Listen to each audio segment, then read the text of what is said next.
আসসালামু আলাইকুম সবাইকে। পরীক্ষার্থী ভাইয়াপুরা, কি অবস্থা সবার? তোমাদের কিন্তু আর একদিন পরেই কেমিস্ট্রির প্রথম পত্র পরীক্ষা, এবং প্রথম পত্রের সবার শেষের যে অধ্যায়টা কর্মমুখী রসায়ন, সেটা নিয়ে সবার একটু কনফিউশন থাকে। কেননা বিগত বছর পর্যন্ত কিন্তু এটা শর্ট সিলেবাসের, এটা শুধু একটা অংশ ছিল, পুরোটা চ্যাপ্টার কিন্তু ছিল না শর্ট সিলেবাসে। বাট তোমরা যেহেতু এইচএসসি 26, তোমাদেরকে ফুল চ্যাপ্টারের উপর পরীক্ষা দিতে হবে, এবং এই চ্যাপ্টার থেকে সবচেয়ে বেশি গুরুত্ব দিয়ে কিন্তু আমরা এমসিকিউর জন্য পড়ি। কেননা আমাদের পুরা বইয়ে ফার্স্ট পেপারে বাকি যে চ্যাপ্টারগুলো আছে সেখান থেকে অ্যান্সার করার মতো বা সেখান থেকে প্রশ্ন করার মতো খুব সুন্দর সুন্দর সিকিউর অপশন আছে। তাই এখান থেকে সিকিউর পার্টটা আমরা আহ, সবাই চেষ্টা করি একটু স্কিপ করার, বাট যাদের একটু অন্যান্য চ্যাপ্টারগুলো দুর্বল তারা এখান থেকে সিকিউ অ্যান্সার করার চেষ্টা করি। আর এখান থেকে সিকিউ বলতে মেইনলি আমাদের যে ভিনেগারের পার্টটুকু আছে সেটা সাধারণত এসে থাকে বেশিরভাগ সময় বোর্ড পরীক্ষায়।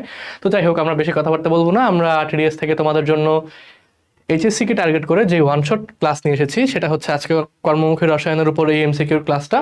তো চলো আমরা সবার আগে একটু এই চ্যাপ্টারটা একটা ওভারভিউ দেখে নিব। এই নোটটা আমি মেডিকেল অ্যাডমিশনের জন্য পড়াই, বাট এই নোটটা তোমাদের এমসিকিউর জন্য খুবই হেল্পফুল হবে। তাই তোমাদেরকে মেডিকেল অ্যাডমিশনের নোটটা দিয়ে প্রথমে একটু রিভিউ দিব, তারপর তোমাদেরকে বিগত বছর সমূহে বিভিন্ন বোর্ডে আসা চ্যাপ্টার থেকে এমসিকিউগুলো আমরা সলভ করাবো। তোমাদের সাথে আমি আছি, তোমাদের জাহিদ ভাইয়া, ঢাকা মেডিকেল কলেজের। চলো আমরা এই চ্যাপ্টারে কি কি পড়তে হবে সেটা একটু দেখে নিই, ঠিক আছে? এই চ্যাপ্টারে আমাদেরকে যা যা পড়তে হবে সেই সম্পর্কে আমরা একটু আইডিয়া নিয়ে নিই। সবার প্রথমে আমাদেরকে এই চ্যাপ্টারে পড়তে হবে খাদ্য নিরাপত্তা। খাদ্য নিরাপত্তা এর পার্ট কি কি আছে, কিভাবে আমরা খাদ্যকে সংরক্ষণ করতে পারি, কোন কোন কেমিক্যাল রিয়েজেন্ট বা কোন কোন রাসায়নিক পদার্থ ব্যবহার করে আমরা খাদ্যকে সংরক্ষণ করতে পারি, সবকিছু আমাদেরকে জানতে হবে।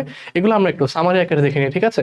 সবার প্রথমে চলে আসো আমাদের যে আমরা যে খাদ্য নিরাপত্তা টপিকটা নিয়ে কথা বলি, এটা তিনটা ভিত্তি আছে। এটাকে আমরা প্রসব এই নেমোনিকটা দিয়ে মনে রাখতে পারি, যেটা দিয়ে বোঝানো হয় খাদ্য প্রাপ্তি, খাদ্য গ্রহণের সামর্থ্য এবং খাদ্যের ব্যবহার, পর্যাপ্ত ব্যবহার। এই তিনটা হচ্ছে আমাদের খাদ্য নিরাপত্তার ভিত্তি। এই চ্যাপ্টারে আরো বেশ কিছু ইনফরমেশন আছে আমাদের মনে রাখার মতো, যেমন খেয়াল করো, উদ্ভিদের জন্য নাইট্রোজেন ঘটিত, ফসফরাস ঘটিত এবং পটাশিয়াম ঘটিত তিন ধরনের সার প্রয়োজন। প্রতিটা সারের আলাদা আলাদা কাজ আছে। যেমন দেখো, নাইট্রোজেনাস যে সারগুলা তারা উদ্ভিদের বৃদ্ধিতে সাহায্য করে, যে সারগুলা ফসফরাস সমৃদ্ধ তারা মূলের বৃদ্ধিতে সাহায্য করে, আর যেই সারগুলা পটাশিয়াম সমৃদ্ধ তারা ফুল ফল ধারণে সহায়ক হয়, ঠিক আছে? এই নোটটা একদম ফুললি বইয়ের মতো অর্গানাইজড না, বাট তোমাদের এমসিকিউর জন্য যে মেইন পার্টটুকু লাগে সেটা এখানে আলোচনা করা হয়েছে। এবং মনে রাখবে, চ্যাপ্টারে অনেক কিছু থাকলেও সবচেয়ে বেশি এমসিকিউ এসে থাকে আমাদের এই ফুড প্রিজারভেটিভ থেকে, অর্থাৎ খাদ্য সংরক্ষক থেকে। খাদ্য সংরক্ষণের জন্য আমরা বিভিন্ন ধরনের রাসায়নিক পদার্থ ব্যবহার করতে পারি, তারা হতে পারে প্রাকৃতিক, তারা হতে পারে কৃত্রিম। এখন প্রাকৃতিক খাদ্য সংরক্ষকের মধ্যে আমাদের একদম বহুল পরিচিত কি কি আছে দেখো, খাদ্য লবণ, সোডিয়াম ক্লোরাইড, এটা দিয়ে হচ্ছে আমরা কিউরিং পদ্ধতিতে খাদ্য সংরক্ষণ করতে পারি। সোডিয়াম ক্লোরাইড দিয়ে কোনো খাদ্য সংরক্ষণ করাকে বলা হয় কিউরিং, ঠিক আছে? সোডিয়াম ক্লোরাইড দ্রবণে। তারপর আমরা সরিষার তেল দিয়ে খাদ্য সংরক্ষণ করতে পারি, চিনির সাহায্যে খাদ্য সংরক্ষণ করতে পারি। চিনি হচ্ছে অভিস্রবণ প্রক্রিয়ায় ব্যাকটেরিয়া বা জীবাণুর দেহ থেকে সব পানি টেনে নেয়, এভাবে আমরা চিনির মাধ্যমে খাদ্য সংরক্ষণ করতে পারি। আমরা কিন্তু আচার তৈরির মাধ্যমে, যেটাকে আবার পিকলিং বলা হয়, পিকলিং এর মাধ্যমে খাদ্য সংরক্ষণ করতে পারি, এবং এই পিকলিং করা হয় ভিনেগারের সাহায্যে। তাই আচার তৈরির সাথে ভিনেগারের একটা সম্পর্ক আছে। এটা আমরা যখন এমসিকিউ সলভ করতে যাব তখনই দেখবো, কেমন? আচ্ছা, তারপর চলে আসো আমরা যে কৃত্রিম ফুড প্রিজারভেটিভ নিয়ে কথাবার্তা বলবো। একটু আগে বললাম ফুড প্রিজারভেটিভ দুই ধরনের, প্রাকৃতিক এবং কৃত্রিম। প্রাকৃতিক গুলার এক্সাম্পল আমরা দেখলাম, এখন কৃত্রিম গুলা থেকে আমাদের জানতে হবে কৃত্রিম ফুড প্রিজারভেটিভ ভাই তিন ধরনের হয়। কি কি? একটা হচ্ছে অ্যান্টিমাইক্রোবিয়াল, বা এটাকে অ্যান্টিমাইক্রোবায়াল বলা হয়, একই কথা। তারপর অ্যান্টিঅক্সিডেন্ট এজেন্ট এবং কিলেটিং এজেন্ট। এখন অ্যান্টিমাইক্রোবিয়াল কি? যারা সরাসরি জীবাণুর বিরুদ্ধে কাজ করে। অ্যান্টিঅক্সিডেন্ট কারা? যারা জারণ প্রক্রিয়ায় খাদ্য পচন রোধ সাহায্য করে। অর্থাৎ জারণ প্রক্রিয়ায় বা বায়ুর যে অক্সিজেন, এই অক্সিজেনের সাহায্যে কিন্তু খাদ্যের মধ্যে জারণ ঘটে, এবং এই জারণ ক্রিয়ার ফলে খাদ্য নষ্ট হয়। এই জারণ ক্রিয়াটা যারা রোধ করে তাদেরকে আমরা বলি অ্যান্টিঅক্সিডেন্ট এজেন্ট। এবং কিলেটিং এজেন্ট কারা? খাদ্যের মধ্যে বিভিন্ন ধাতু যদি উপস্থিত থাকে, ভারী ধাতু হতে পারে, সেটা ক্যালসিয়াম হতে পারে, সেটা অন্য কোনো ধাতু, এই ধাতুগুলোর সাথে কিলেটিং এজেন্টটা গিয়ে একটা বন্ড তৈরি করে ফেলে, এবং সেই ধাতুগুলাকে কোনো ক্রিয়া করতে দেয় না। ধাতুগুলা ক্রিয়া করতে না পারার কারণে তারা খাদ্যের মধ্যে পচন ঘটাতে পারে না। বোঝা গেল? আচ্ছা, তাহলে এই হচ্ছে আমাদের কৃত্রিম ফুড প্রিজারভেটিভ তিন ধরনের, অ্যান্টিমাইক্রোবিয়াল, অ্যান্টিঅক্সিডেন্ট এবং কিলেটিং এজেন্ট। এখন চলে আসো অ্যান্টিমাইক্রোবিয়াল এজেন্ট কি কি আছে এবং এখান থেকে আমাদের কি কি জানতে হবে এমসিকিউ সলভ করার জন্য, ঠিক আছে? মেডিকেলের জন্য একদম সেম, এটা এইচএসসির জন্য, মেডিকেলের জন্য আলাদা কোনো এমসিকিউ না। বাট এইচএসসিতে এত ডিপ পড়তে হয় না চ্যাপ্টারের মধ্যে, মেডিকেল ভর্তি পরীক্ষার জন্য ডিপ পড়তে হয়। আগে থেকে আইডিয়া দিয়ে রাখছে, কেমন? দেখো, অ্যান্টিমাইক্রোবিয়াল এজেন্টের মধ্যে বেশ কিছু রাসায়নিক পদার্থ আছে, তার মধ্যে উল্লেখযোগ্য হচ্ছে সোডিয়াম বেনজোয়েট, বেনজোইক অ্যাসিড। তোমাকে এইচএসসির জন্য এতটুকু জানতে হবে যে অ্যান্টিমাইক্রোবিয়াল নিম্নের কোনটা। কিন্তু তুমি যখন মেডিকেল অ্যাডমিশনের জন্য প্রস্তুতি নেবা তখন তোমার জানতে হবে কোন ধরনের খাদ্য সংরক্ষণে আমরা এই রিয়েজেন্টগুলো ব্যবহার করি, এবং সর্বোচ্চ কতটুকু মাত্রায় ব্যবহার করা যায়। এগুলো এইচএসসির জন্য কিন্তু ইম্পর্টেন্ট না ভাই, এগুলো মেডিকেল অ্যাডমিশনের জন্য ইম্পর্টেন্ট। তারপর চলে আসে অ্যান্টিমাইক্রোবিয়ালের মধ্যে আমাদের সোডিয়াম বেনজোয়েট, বেনজোইক অ্যাসিড ছাড়াও আরো কি কি আছে? আরো আছে ভাইয়া আমাদের খেয়াল করো, potassium sorbate, sodium sorbate, calcium sorbate medical অ্যাডমিশনের জন্য আরো ডিপ আমাদের জানতে হবে। তারপর চলে আসো acidic acid, calcium প্রোপানয়েট, citric acid, তারপর নাইট্রেট, নাইট্রাইট লবণ, সালফেট বা সালফাইট লবণ, এই সবগুলো হচ্ছে আমাদের অ্যান্টিমাইক্রোবিয়াল এজেন্ট হিসেবে ব্যবহৃত হয় খাদ্য সংরক্ষণের জন্য। ঠিক আছে, তারপর চলে আসো আমাদের অ্যান্টি অক্সিডেন্ট এজেন্ট কারা কারা আছে। অ্যান্টি অক্সিডেন্ট কারা আমরা বললাম, যারা বায়ুর অক্সিজেনের সাহায্যে খাদ্যের জারণটাকে, যে জারণটা হয় সেটাকে রোধ করে, সেটাকে বন্ধ করে দেয়। এখন আমরা যদি এটার আসলে উৎসের উপর ভাগ বা উৎসের উপর ডিপেন্ড করে যদি ভাগ করি, বা উৎসের উপর ভিত্তি করে যদি ভাগ করি, বলতে পারি কিছু প্রাকৃতিক অ্যান্টিঅক্সিডেন্ট আছে, কিছু কৃত্রিম অ্যান্টিঅক্সিডেন্ট আছে। এবং আমরা যদি কোন ধরনের মূলককে সে শোষণ করে বা কোন ধরনের মূলককে শোষণ করে, এটার উপর ভিত্তি করে দুই ভাগে ভাগ করতে পারি। যে সকল অ্যান্টিঅক্সিডেন্ট মুক্তমূলককে শোষণ করে এবং যে সকল অ্যান্টিঅক্সিডেন্ট অক্সিজেনকে শোষণ করে। অক্সিজেনকে শোষণ করে কারা ভাইয়া? ভিটামিন সি, ই, সালফাইট লবণ। এবং মুক্তমূলককে কারা শোষণ করে? BHA, BHT, TBHQ, PG. এখন এগুলা কি ভাইয়া? এগুলো হচ্ছে বড় বড় রাসায়নিক নামের সংক্ষিপ্ত রূপ। যেমন দেখো, এটা হচ্ছে আমাদের butylated hydroxy anisole, butylated hydroxy toluene, tertiary butyl hydroquinone, তারপর হচ্ছে আমাদের প্রোপাইল গ্যালেট। এইগুলা আমাদের পূর্ণরূপ আসলে পরীক্ষায় খুব কমই আসে, এই সংক্ষিপ্ত রূপগুলো কিন্তু আসে, তাই এগুলো আমাদের জানতে হয়। ঠিক আছে, তারপর চলে আসো, আমরা বলেছিলাম কিছু প্রাকৃতিক অ্যান্টিঅক্সিডেন্ট আছে, কিছু কৃত্রিম অ্যান্টিঅক্সিডেন্ট আছে। আমাদের এইচএসসি পরীক্ষার জন্য জানতে হবে প্রাকৃতিক অ্যান্টিঅক্সিডেন্টগুলো কি কি আছে। দেখো, ভিটামিন সি, যেটাকে আমরা অ্যাসকর্বিক অ্যাসিডও বলে থাকি, ভিটামিন ই, যেটাকে আমরা টকোফেরল বলে থাকি, বিটা ক্যারোটিন, যেটা আমরা ভিটামিন এ থেকে পাই, রঙিন যে সকল শাকসবজি আছে, যেমন টমেটো বলতে পারো, গাজর বলতে পারো। তারপর দেখো সেলেনিয়াম ধাতু, এগুলো হচ্ছে আমাদের প্রাকৃতিক অ্যান্টিঅক্সিডেন্ট। আর বাকিগুলো কৃত্রিম, যে বিএইচএ, বিএইচটি, বিএইচকিউ, টিবিএইচকিউ, তারপর প্রোপাইল গ্যালেট। মেডিকেলের জন্য আবার জানতে হবে উৎস।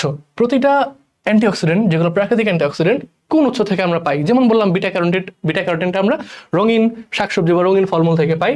এগুলো আমাদের মেডিকেলের জন্য একটু বেশি ডিপলি জানতে হবে। তারপর চলে আসা, আমরা বলেছিলাম আমাদের ফুড প্রিজারভেটিভ কৃত্রিমটা হচ্ছে 3 ধরনের: অ্যান্টিমাইক্রোবিয়াল, অ্যান্টিঅক্সিডেন্ট, আর হচ্ছে কিলেটিং এজেন্ট। কিলেটিং এজেন্টের মধ্যে সবচেয়ে বেশি ইম্পর্টেন্ট হচ্ছে ভাইয়া ইডিটিএ। ইডিটিএ হচ্ছে ইথিলিন ডায়ামিন টেট্রাঅ্যাসিটেট। ফুল ফর্মটা জেনে রাখো, পরীক্ষা যদি আসে তাহলে আনসার জন্য করতে পারো। ঠিক আছে, তারপর আসো, আমরা দেখলাম খাদ্য সংরক্ষণের জন্য আমরা এই সকল রাসায়নিক পদার্থ ব্যবহার করে থাকি। এখন তোমরা দেখবা আমাদের বিভিন্ন সুপার মার্কেটে বা সুপার শপে, বিভিন্ন দোকানে দেখবা যে কোটাজাত, অর্থাৎ ক্যানের মধ্যে বিভিন্ন শাকসবজি পাওয়া যায়, ফলমূল পাওয়া যায়, আবার মাছ পাওয়া যায়, মাংস পাওয়া যায়। যেমন টুনা ফিশ ক্যানের ভিতরে, এটা তো খুব কমন একটা এক্সাম্পল, তাই না? তোমরা সবাই কম বেশি দেখেছো ছোটবেলা। আচ্ছা, এখন খাবারকে ক্যানের মধ্যে রাখতে হলে, দীর্ঘদিন রাখতে হলে, তার মধ্যে কোনো না কোনো ফুড প্রিজারভেটিভ ব্যবহার করতে হবে, তাই না? কোনো সংরক্ষক ব্যবহার করতে হবে যেন খাবারটা দীর্ঘদিন ভালো থাকে। এখন চলে আসো, আমরা কোন ধরনের খাবার কোটাজাতকরণের জন্য কোন প্রিজারভেটিভটা ব্যবহার করব সেটা আমাদেরকে একটু জানতে হয়। বাট ভাই, এইচএস এর জন্য বিশ্বাস করে এটা একদম গুরুত্বপূর্ণ না। এখান থেকে কোনো প্রশ্ন বোর্ডে খুব বেশি আসতে বলে আমার মনে হয় না, বাট যদি এসে থাকে এটার ভিতর থেকে আসার কথা। দেখো, যেমন আম একটা ফল, এটাকে যদি আমরা কোটাজাতকরণ করতে চাই, সংরক্ষক হিসেবে কি কি ব্যবহার করতে হবে? 30-40% চিনির দ্রবণ, 0.25% সাইট্রিক অ্যাসিড দ্রবণ। তারপর চলে আসো, আনারসকে কোটাজাত করার জন্য সেম রিএজেন্ট আমাদের ব্যবহার করতে হবে। পেয়ারাকে সংরক্ষণ করার জন্য, কোটাজাতকরণ করার জন্য যে সকল রাসায়নিক পদার্থ ব্যবহার করতে হয় সেগুলো হচ্ছে 10% চিনির দ্রবণ, 0.06% সাইট্রিক অ্যাসিড, 0.15% ভিটামিন সি। তারপর চলে আসো, কাঁঠালকে সংরক্ষণ করার জন্য কি কি প্রয়োজন? চিনির দ্রবণ, সাইট্রিক অ্যাসিড দ্রবণ 40% এবং 0.25%। তারপর চলে আসো, ভুট্টা, এটা একটা সবজি বলতে পারো। ভুট্টাকে দুইভাবে কোটাজাতকরণ করা যায়, একটা হচ্ছে আস্ত রেখে আর একটা হচ্ছে দানা হিসেবে। যেটাকে আস্ত রেখে কোটাজাতকরণ করি সেটাকে আমরা বলি ক্রিম স্টাইল, যেটাকে আমরা শস্য দানাজাত হিসেবে সংরক্ষণ করি সেটাকে বলি শস্য স্টাইল। এখন ভুট্টা কোটাজাত করার জন্য আমরা 2% লবণ, 5% চিনির দ্রবণ ব্যবহার করে থাকি। মনে রাখতে পারো, তোমাদের কিন্তু এই যে স্লাইডটা আমি বানাইছিলাম মেডিকেল ভর্তি পরীক্ষার্থীদের পড়ানোর জন্য, তোমাদের যে ক্লাস আপলোড হবে কমেন্ট বক্সে বা ডিসক্রিপশন বক্সে লিঙ্কে তোমরা এই পিডিএফটা পেয়ে যাবে, যেটা পরে পুরো চ্যাপ্টার সম্পর্কে একটা ওভারঅল সামারি হয়ে যাবে তোমাদের। কেমন? বাট শুধু এটা পড়লে হবে না ভাই, ক্লাস করতে হবে। অনেক কথা মুখে বলতেছে যেটা এখানে লেখা নেই, তাই ক্লাসটা করতে হবে। তারপর চলে আসো, মটরশুঁটি, টমেটো, এদের সংরক্ষণের জন্য আমরা কি কি দ্রবণ ব্যবহার করতে পারি? মোস্ট ইম্পর্টেন্ট ভাই, মাংসকে সংরক্ষণ করার জন্য 2% লবণ, 2% চিনি দ্রবণ, 2% লবণের দ্রবণ ভাইয়া, 2% চিনি দ্রবণ আমরা ব্যবহার করে থাকি। ওকে, তারপর চলে আসো এই চ্যাপ্টারের আরেকটা টপিক। আমরা কিন্তু মিশ্রণ কথাটা অনেক আগে থেকে শুনে এসেছি, ছোটবেলা থেকে। যেমন ধরো, আমি যদি পানির মধ্যে চিনি মিশাই বা লবণ মিশাই, সেটা এক ধরনের মিশ্রণ হয়, তাই না? আচ্ছা, এখন এই মিশ্রণটাকে যদি পানির মধ্যে আমরা লবণ মিশাই, চিনি মিশাই, খুব ভালোভাবে মিশে যাচ্ছে, এটাকে আমরা বলি সমসত্ব মিশ্রণ। যদি এরকম হয় যে আমি গ্লাস পানির মধ্যে আমি 2 চামচ বালি মিশাইলাম, মাটি মিশাইলাম, ওটা কি ভালো মতো মিশ্রিত হবে? হবে না। এই জন্য ওটাকে আমরা আসলে অসমসত্ব বলে থাকি, সেটা হচ্ছে সমসত্ব মিশ্রণ হয় না। যাই হোক, এখন এখান থেকে আমাদের কলার্ড, সাসপেনশন, অধক্ষেপ এই 3টা জিনিসের পার্থক্য পড়তে হয়। এইচএস এর জন্য লাগে না ভাই, খুব মোস্ট প্রবাবলি মেডিকেলের জন্য লাগে। আমাদের কেমিস্ট্রি বইয়ে, হাজারি স্যারের বইয়ে 5.2 একটা ছক আছে, ছকটা তোমাদেরকে দেখতে হবে। আচ্ছা, তারপর চলে আসো এই যে আমরা এখান থেকে বলেছিলাম যে কলার্ড, সাসপেনশন, অধক্ষেপ এগুলোর জাস্ট সরি এগুলোর জাস্ট এক্সাম্পল জানলেই চলবে। এগুলো থেকে যা বিস্তারিত কথাবার্তা আছে এগুলো মেইনলি আমরা পড়াই মেডিকেল ভর্তি পরীক্ষার সময়, এইচএসসির সময় এত ডিপে পড়তে হবে না, ঠিক আছে? একদিন পরে পরীক্ষা, তাই আজকে যেটা ইম্পর্টেন্ট সেটা আমরা পড়বো।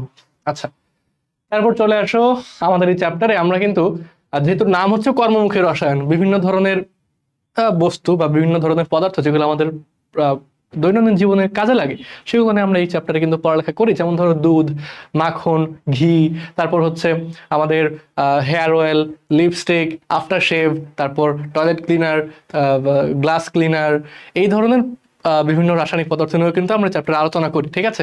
এর মধ্যে ইম্পর্টেন্ট একটা এলিমেন্ট হচ্ছে দুধ। এই চ্যাপ্টারে খেয়াল করো, দুধের মধ্যে বিভিন্ন উপাদান থাকে, পানি থাকে, প্রোটিন থাকে, চর্বি, শর্করা, খনিজ, ভিটামিন, ভিটামিনের মধ্যে আবার এ সি ডি 3টা ভিটামিন থাকে। আচ্ছা, এখন দুধের মধ্যে পানি থাকে সবচেয়ে বেশি ভাইয়া, 82 থেকে 88%। পার্সেন্টেজের হিসাব করলে সবচেয়ে বেশি দুধের মধ্যে কি থাকে? পানি থাকে। তারপর থাকে দেখো দুধের মধ্যে প্রোটিন। প্রোটিন পাওয়া যায় ভাই 3 ধরনের, ক্যাজিন প্রোটিন বা ক্যাসেইনও বলা হয় এটাকে, তারপর ল্যাকটেলবোমিন এবং ল্যাক্টোগ্লোবিউলিন, ঠিক আছে? এখন এই 2টা প্রোটিনকে একসাথে বলা হয় সিরাম বা হোয়ে প্রোটিন। এই 2টা প্রোটিনকে একসাথে কি বলা হয়? সিরাম বা হোয়ে প্রোটিন, ল্যাকটেলবোমিনকে, ল্যাক্টোগ্লোবিউলিনকে। এছাড়া যেটা থাকে সেটা হচ্ছে ক্যাজিন। ক্যাজিন আবার 4 ধরনের, alpha S1, alpha S2, beta kappa. কি বললাম? Alpha S1, alpha S2, beta kappa, 4 ধরনের হচ্ছে ক্যাজিন। আমরা বললাম দুধের মধ্যে কি কি ভিটামিন থাকে? A C D. এখন আমরা যদি দুধকে পাস্তুরীকরণ করি বা আমরা যদি এটাকে জীবাণুমুক্ত করার জন্য তাপ দিয়ে ফুটাই, জাল দিই, তখন ভিটামিন সিটা হচ্ছে নষ্ট হয়ে যায়, ঠিক আছে? আর খেয়াল করো দুধের পিএইচ সবসময় আমাদেরকে রাখতে হবে 6.6 থেকে 6.9 এর মধ্যে মেনটেন করার চেষ্টা করতে হবে। যদি পিএইচ এর মধ্যে কোনো কম বেশি দেখা দেয় তখন আমরা কি যোগ করব? সোডিয়াম বাইকার্বনেট, সোডিয়াম কার্বনেট, পিএইচটাকে 6.6 থেকে 6.9 এর মধ্যে মেনটেন করার জন্য, কেমন? ওকে, দেন চলে আসো। আমরা বলেছিলাম আরেকটা গুরুত্বপূর্ণ এলিমেন্ট হচ্ছে মাখন। মাখনে কি থাকে? চর্বি, পানি, ভিটামিন। মাখনে কিন্তু পানির পরিমাণটা খুবই কম, চর্বির পরিমাণ খুবই বেশি, 80 থেকে 82%। আর মাখনের মধ্যে পাওয়া যায় ভিটামিন এ, কতটুকু? 3000 থেকে 4000 ইন্টারন্যাশনাল ইউনিট পার 100 গ্রাম। মাখনকে সংরক্ষণ করার জন্য আমরা সোডিয়াম ক্লোরাইড বা খাবার লবণ প্রিজারভেটিভ হিসেবে ব্যবহার করে থাকি, কেমন? আচ্ছা, মাখন থেকে যদি আমরা এই যে পানিটুকু বের করে নিই তখন সেটা হয়ে যাবে ঘি, ঠিক আছে? আচ্ছা, চলে আসো। আমরা দুধের পাস্তুরায়নের কথা বলেছিলাম, এটার পদ্ধতিগুলো আমাদের জানতে হবে না, এটা মেডিকেল ভর্তি পরীক্ষার জন্য, এইচএসসির জন্য এটা মোটেও ইম্পর্টেন্ট না। এগুলো এইচএসসিতে খুব বেশি একটা আসে না। যেমন আমরা বলেছিলাম আমরা বিভিন্ন ধরনের পারফিউমারি নিয়ে কথাবার্তা বলবো, টয়লেট্রিজ নিয়ে কথাবার্তা বলবো, এবং স্কিনের জন্য আমরা বিভিন্ন লোশন ব্যবহার করি, ক্রিম ব্যবহার করি, সেগুলো নিয়ে আমাদের জানতে হয়। এখন দেখো আমাদের স্কিনের হচ্ছে 3টা লেয়ার থাকে, বহিতক, মধ্যতক, অন্ততক। বহিতক আবার 5টা স্তরে বিন্যস্ত, stratum corneum, stratum lucidum, stratum granulosum, stratum, আর এটা আসলে ভুলে গেছি, স্ট্র্যাটাম ব্যাজালি। এটাকে খুব সম্ভবত আচ্ছা এটা একটু পরে বলছি, এটা ইনস্ট্যান্ট আমার মাথায় নাই, সরি। চলো আমরা নেক্সটটা বলে ফেলি। আচ্ছা, এটাকে স্ট্র্যাটাম স্পাইনোসাম বলা হয়। Stratum corneum, stratum lucidum, stratum granulosum, stratum spinosum, stratum basale. আচ্ছা, এটা হচ্ছে আমাদের স্কিনের বহিস্তরের যে লেয়ারগুলো। তারপর চলে আসো, আমরা স্কিনের উপরে ক্রিম এবং লোশন 2 ধরনের পদার্থ কিন্তু অ্যাপ্লাই করে থাকি, তাই না? এখন ক্রিমের মধ্যে হচ্ছে অয়েল বেশি আর লোশনের মধ্যে হচ্ছে পানি বেশি, তাই ক্রিমকে বলা হয় ওয়াটার ইন অয়েল ইমালশন, এটা এক ধরনের ইমালশন। লোশন হচ্ছে অয়েল ইন ওয়াটার ইমালশন, অর্থাৎ যেহেতু পানি বেশি, পানির মধ্যে কিছু তেল আছে। তারপর চলে আসো, এখান থেকে আমাদের জানতে হবে এই যে ভ্যানিশিং ক্রিম এবং কোল্ড ক্রিম যেটা আমরা স্কিনে ব্যবহার করি।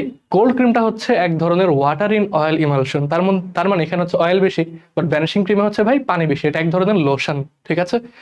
আচ্ছা, তারপর চলে আসো গ্লাস ক্লিনার এবং টয়লেট ক্লিনার। গ্লাস ক্লিনারের মূল উপাদান হচ্ছে অ্যামোনিয়া, বা এটাকে অ্যামোনিয়ার জলীয় দ্রবণ বলা হয়, অ্যাকোয়াস অ্যামোনিয়া বলা হয়। টয়লেট ক্লিনারের মূল উপাদান হচ্ছে পাওয়ারফুল একটা ক্ষারক, যেটাকে আমরা সোডিয়াম হাইড্রোক্সাইড বা কস্টিক সোডা বলে থাকি, ঠিক আছে? তারপর এখান থেকে আমাদের জানতে হবে বিভিন্ন ধরনের টয়লেট্রিজ এবং পারফিউমারির প্রস্তুতিতে কোন উপাদান কি হিসেবে কাজ করে। যেমন তোমরা দেখবা যে ট্যালকম পাউডার বা বেবি পাউডার, এখানে কোন উপাদানটা কোমলতাদায়ক হিসেবে কাজ করে। তারপর আসবে আমাদের সুগন্ধি তৈরিতে কোন উপাদানটা ধরো আমাদের হচ্ছে, আচ্ছা অন্য একটা এক্সাম্পল দিই, যেমন ধরো আমাদের বিভিন্ন ধরনের ক্রিম আছে, বিভিন্ন ধরনের হেয়ার অয়েল আছে, এই কোনটা তৈরিতে ধরো হেয়ার অয়েলের মধ্যে কোন উপাদানটা ময়শ্চারাইজার হিসেবে কাজ করে, কোন উপাদানটা ইমালসিফায়ার হিসেবে কাজ করে, তারপর ক্রিমের মধ্যে কোন উপাদানটা ধরো ইমালসিফায়ার হিসেবে কাজ করে, তার বা মসৃণ কারক হিসেবে কাজ করে। এটা বইয়ে ছক আছে, ছক থেকে জানতে হবে, খুব বেশি একটা আসে না, মেডিকেল ভর্তি পরীক্ষা এসে থেকে এইচএসসি পরীক্ষা একদিনের প্রশ্ন আসতে পারে। আচ্ছা, বাট মেইন ইম্পর্টেন্ট টপিক ছিল ভাই আমাদের একদম উপরের দিকের পড়াগুলা, খাদ্য সংরক্ষক, খুবই গুরুত্বপূর্ণ আমাদের জন্য। এখন এই চ্যাপ্টারের সেকেন্ড ইম্পর্টেন্ট টপিক হচ্ছে ভিনেগার। ভিনেগারের পিএইচ হচ্ছে 2.2 থেকে 2.73 এর মধ্যে। ভিনেগার আমরা কাকে বলি? অ্যাসিটিক অ্যাসিডের 6 থেকে 10% জলীয় দ্রবণকে আমরা বলি ভিনেগার। তার মানে 90 থেকে 94% থাকে হচ্ছে পানি, 6 থেকে 10% থাকে হচ্ছে ভাই অ্যাসিটিক অ্যাসিড। এখন ভিনেগার আমরা কিভাবে তৈরি করি? চিনি বা সুক্রোজ থেকে, যেটা সংকেত হচ্ছে C12H22O11।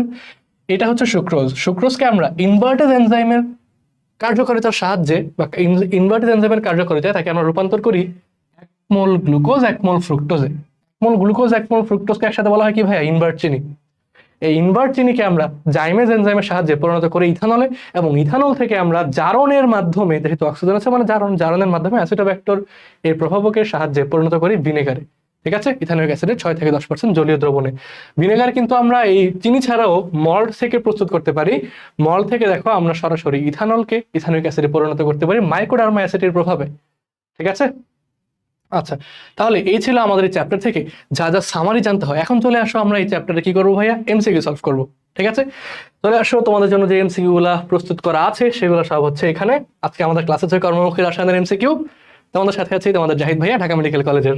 চলো আরেকবার ইন্ট্রো দিয়ে নিলাম ক্লাসের মাঝখানে। চলে আসো, আমরা এখন এখান থেকে এমসিকিউ সলভ করা শুরু করব।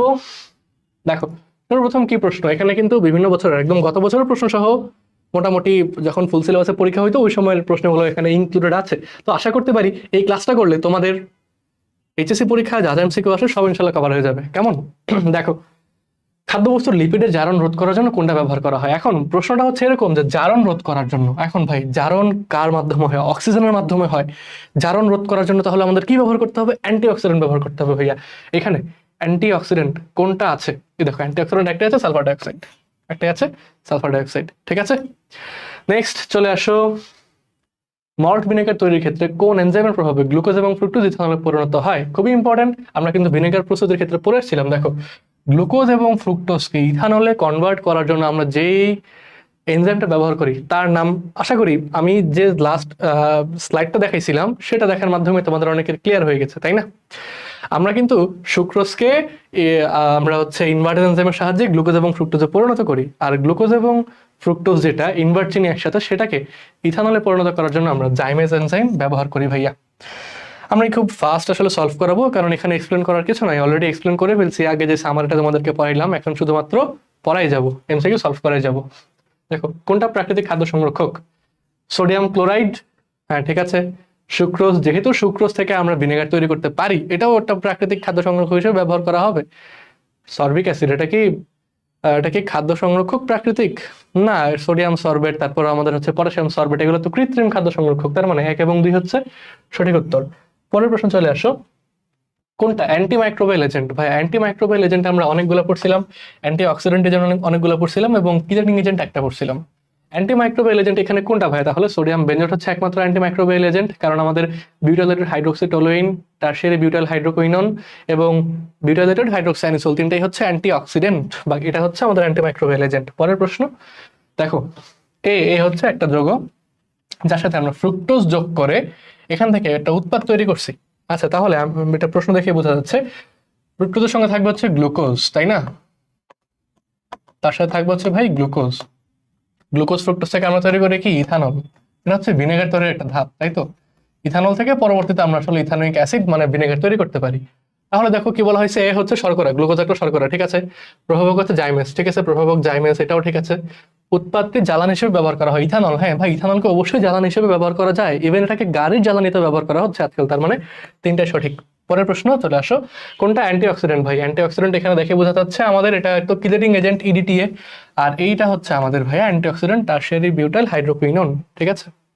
তারপর কোনটা ভিনেগার? ভিনেগার হচ্ছে আমাদের 6 থেকে 10% জলীয় দ্রবণ ইথানোয়িক অ্যাসিডের, এটা হচ্ছে ইথানোয়িক অ্যাসিড।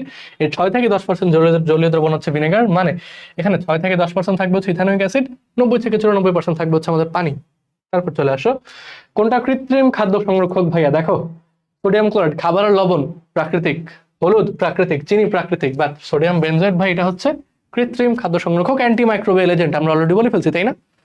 নেক্সট কোশ্চেনে চলে আসো, মল্ট ভিনেগার প্রস্তুতিতে গ্লুকোজের আর্দ্র বিশ্লেষণে কোন এনজাইম ব্যবহার করা হয়? সেম প্রশ্ন ভাই, বারবার চলে আসছে। দেখো, গ্লুকোজ আর ফ্রুক্টোজকে আমরা যখন ইথানলে কনভার্ট করি তখন জাইমেজ ব্যবহার করি, আর সুক্রোজ থেকে গ্লুকোজ ফ্রুক্টোজ তৈরি করি কিভাবে? ইনভার্টেজের দ্বারা। তারপর কোন খাদ্য সংরক্ষকটি অ্যান্টি মাইক্রোবিয়াল হিসেবে ব্যবহার করা হয় ভাইয়া? অ্যান্টি মাইক্রোবিয়াল হিসেবে আমরা বেনজোইক অ্যাসিড ব্যবহার করে থাকি, কেননা টোকোফেরল হচ্ছে vitamin E antioxidant, vitamin C antioxidant, BHT এটাও তো অ্যান্টিঅক্সিডেন্ট। তারপর চলে আসো, খাদ্যদ্রব্য নষ্ট হওয়ার কারণ কোনটা? অণুজীবের আক্রমণ, হ্যাঁ। ব্যাকটেরিয়ার আক্রমণে নষ্ট হয়। এনজাইমের প্রভাব, হ্যাঁ। ব্যাকটেরিয়াল এনজাইমের কারণে খাদ্য নষ্ট হয়। এবং খাদ্যের জারণ, অক্সিজেনের সাহায্যে খাদ্য জারণ হয়, খাদ্য নষ্ট হয়। অর্থাৎ তিনটা সঠিক। তারপর চলে আসো, গ্লুকোজ হতে ইথানল উৎপাদনের ক্ষেত্রে কোন এনজাইম ব্যবহৃত হয়? গ্লুকোজ থেকে ইথানল, অর্থাৎ আমরা জাইমেজ ব্যবহার করি। গ্লুকোজ থেকে ইথানল, জাইমেজ ব্যবহার করি ভাইয়া। অলরেডি কিন্তু দেখাইছি, যদি এটা তোমরা ভুলে যাও আরেকবার দেখাই, ঠিক আছে? দেখো, এটা আরেকবার দেখো ভাইয়া। আমরা প্রথমে কি করি? সুক্রোজ থেকে যখন গ্লুকোজ ফ্রুক্টোজ তৈরি করে ইনভার্টেজ এনজাইম ব্যবহার করি। আবার যখন গ্লুকোজ ফ্রুক্টোজ, যেটাকে একসাথে ইনভার্ট চিনি বলা হয়, এটা থেকে যখন আমরা ইথানল তৈরি করি তখন কি? জাইমেজ ব্যবহার করি, তাই না? এটা মনে রাখতে হবে কিন্তু। ওকে, চলে আসো, পরের প্রশ্নে আমরা চলে যাই। খাদ্যদ্রব্য পচনে অন্যতম সহায়ক কোনটা? খাদ্যদ্রব্য পচনে অন্যতম সহায়ক ভাই যে জারণ করে। জারণ কে করে? অক্সিজেন। অক্সিজেন জারণ করে। এই অক্সিজেনের দ্বারা খাদ্য পচন রোধ করার জন্যই কিন্তু আমরা অ্যান্টি অক্সিডেন্ট ব্যবহার করি ভাইয়া, ঠিক আছে?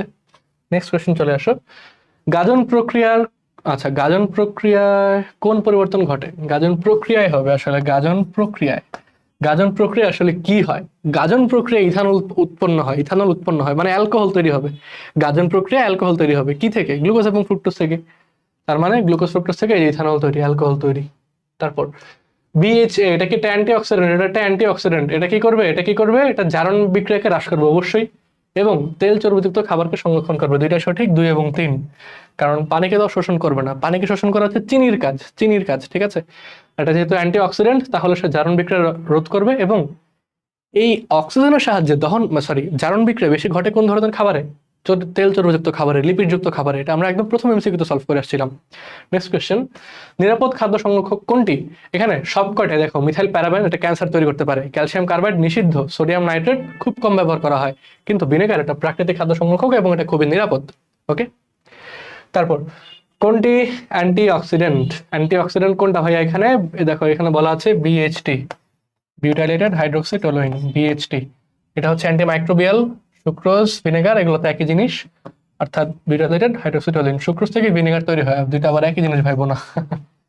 আচ্ছা, খেজুরের রসে কত ভাগ সুক্রোজ থাকে? মুখস্থ উত্তর আসলে 16 থেকে 20%। এগুলো আসলে জানতে হবে আমাদেরকে। আখের রসে কতটুকু থাকে, খেজুরের রসে কতটুকু থাকে, আঙুরে কতটুকু থাকে, এগুলা বায়োলজি পড়ে জানতে হবে আরো। তারপর ভিনেগার কি? ভিনেগার হচ্ছে পানি অপেক্ষা কম স্ফুটনাঙ্ক বিশিষ্ট। না ভাই, ভিনেগারের স্ফুটনাঙ্ক বেশি, ভিনেগারের স্ফুটনাঙ্ক বেশি, মানে বাকি দুটো সঠিক উত্তর বুঝে গেছি। একটা যেহেতু বাদ হয়ে গেছে, বাকি দুটো সঠিক উত্তর।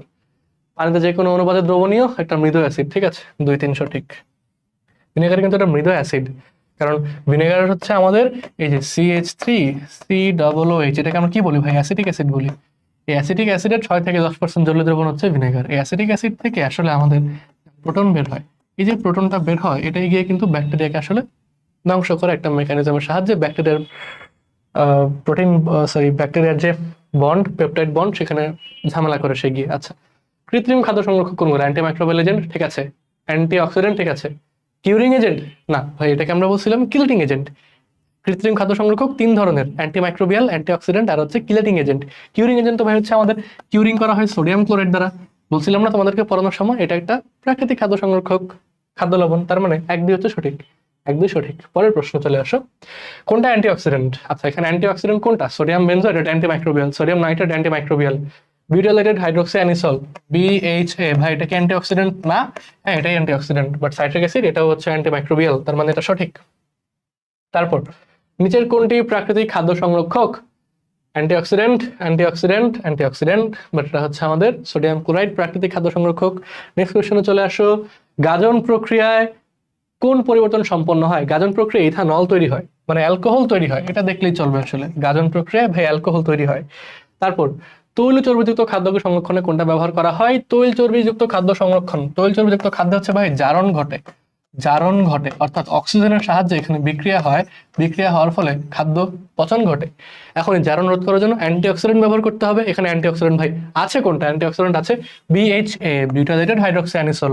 তারপর খাদ্য সংরক্ষণে ব্যবহৃত অ্যান্টিঅক্সিডেন্ট কোনটা? বিএইচএ, বিউটাইলেটেড হাইড্রোক্সিঅ্যানিসল, বলে ফেলছি অলরেডি। আচ্ছা, চলে আসো একটা যৌগ দেওয়া আছে ইথানল, C2H5OH, 2 কার্বন বিশিষ্ট অ্যালকোহল ইথানল। ইথানল থেকে তৈরি হচ্ছে ভাই ইথানয়িক অ্যাসিড, ঠিক আছে? ইথানয়িক অ্যাসিড মানে ভিনেগার, ভিনেগার আর কি, ভিনেগার অ্যাসিডের ব্যাক্টেরিয়া সহজে যেহেতু, তো তার মানে এটা হচ্ছে ভিনেগার, 6 থেকে 10%। ওকে, কি বলা হয়েছে? এটা একটা কৃত্রিম খাদ্য সংরক্ষক? না ভাই, এটা তো প্রাকৃতিক খাদ্য সংরক্ষক। খেজুরের রসতে প্রস্তুত করা যায়, হ্যাঁ, কারণ খেজুরের রসে সুক্রোজ থাকে, চিনি থাকে। আচ্ছা, পি, এটা থেকে উৎপন্ন H+ আয়ন, হ্যাঁ, এটা থেকে আমাদের প্রোটন আয়ন তৈরি হয়, এটা থেকে হচ্ছে প্রোটন তৈরি হয়। এই প্রোটনটাই গিয়ে অণুজীব ধ্বংস করে। 2-3 হচ্ছে সঠিক উত্তর, 1 নাম্বার ভুল, কারণ এটা প্রাকৃতিক, নট কৃত্রিম। পরের প্রশ্ন, কোনটা প্রাকৃতিক প্রিজারভেটিভ? ভিনেগার দেখে ফেলছি, বাকি অপশন আমার পড়ার প্রয়োজন নেই। আচ্ছা, না, প্রয়োজন আছে, প্রয়োজন আছে ভাই। সোডিয়াম ক্লোরাইড তো প্রাকৃতিক খাদ্য সংরক্ষক, খাদ্য লবণ তো ভাই প্রাকৃতিক খাদ্য সংরক্ষক। তার মানে এখানে অপশন হচ্ছে ডাবল, মানে ডাবল আনসার এখানে আছে।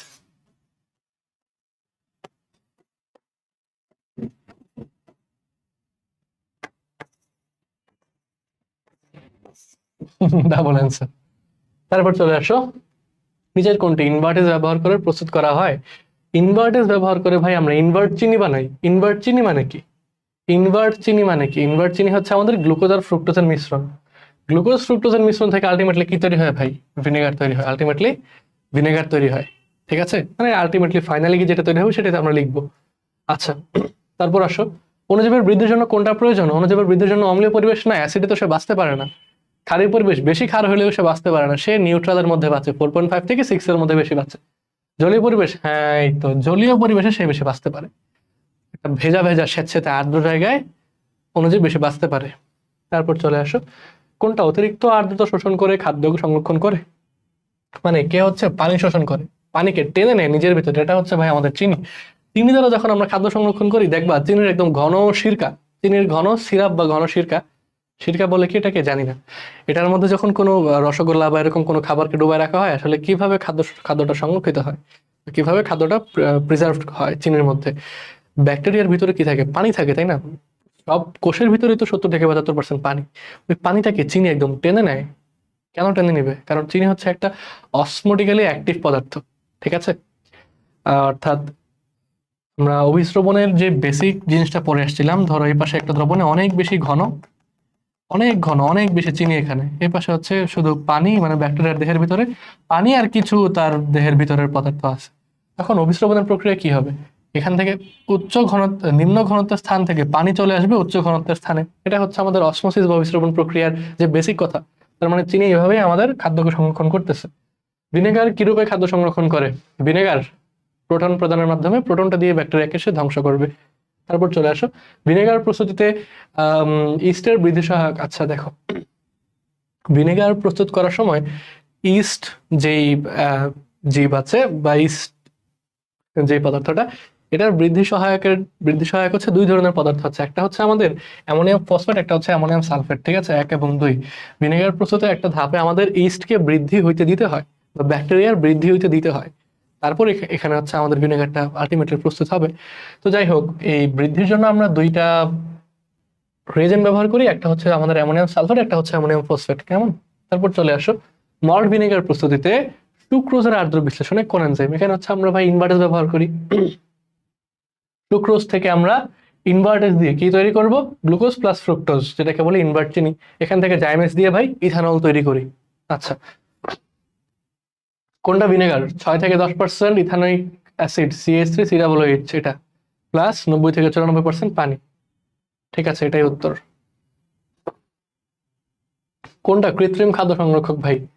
সরিষার তেল, চিনি, লবণ সব হচ্ছে প্রাকৃতিক, তার মানে সোডিয়াম বেনজোটটাই হচ্ছে ভাই কৃত্রিম। তারপর চলে আসো, নিচের কোনটা প্রাকৃতিক খাদ্য সংরক্ষক ভাই? প্রাকৃতিক খাদ্য সংরক্ষক এখানে কোনটা? লবণ আছে, সোডিয়াম ক্লোরাইড, এটা হচ্ছে উত্তর। তারপর ভিনেগারের বৈশিষ্ট্য কি? ব্যাকটেরিয়ার জন্য প্রতিকূল পরিবেশ তৈরি করে, হ্যাঁ, কারণ সে পিএইচ কমাই দিচ্ছে, যেহেতু সেটা অ্যাসিড, মৃদু হলেও সেটা অ্যাসিড, তার মানে পিএইচটা সে কমাই দিবে। তারপর পিকলিং প্রক্রিয়া, সবজি সংরক্ষণ, ওই যে পিকলিং মানে আচার তৈরি, আচারে আমরা ভিনেগার ব্যবহার করি, রাইট। তেল চর্বি জারণ প্রতিরোধ, ভাই এটা করা হচ্ছে অ্যান্টি অক্সিডেন্ট, এটা করে ভাই অ্যান্টি অক্সিডেন্ট, ভিনেগারের কাজ এটা না, তার মানে 1-2 হচ্ছে সঠিক। পরের প্রশ্ন চলে আসো, কোনটা অ্যান্টি অক্সিডেন্ট? অ্যান্টি অক্সিডেন্ট ভাইয়া, অ্যান্টি অক্সিডেন্ট হচ্ছে, দেখো এখানে antimicrobial, antimicrobial, antimicrobial, beta carotene, beta carotene আমরা পড়ে আসছিলাম না? প্রাকৃতিক অ্যান্টিঅক্সিডেন্ট, ভিটামিন সি, তারপর হচ্ছে ভিটামিন ই, টকোফেরল, বিটা ক্যারোটিন বা ভিটামিন এ, এগুলো ছিল। নিচের কোনটা অ্যান্টিঅক্সিডেন্ট নয়? বিউটাইলেটেড hydroxy toluene, tertiary butyl hydroquinone, বিউটাইলেটেড hydroxy anisole, তিনটাই অ্যান্টিঅক্সিডেন্ট, বাট ইডিটি এটা হচ্ছে ভাই কিলেটিং এজেন্ট, এটা হচ্ছে কিলেটিং এজেন্ট, এটা হচ্ছে ভাইয়া কিলেটিং এজেন্ট, কেমন? তারপর চলে আসো পরের প্রশ্নে, নিম্নের কোনটি অসমোসিস প্রক্রিয়া? অসমোসিস মানে কি ভাইয়া? অভিস্রবণ।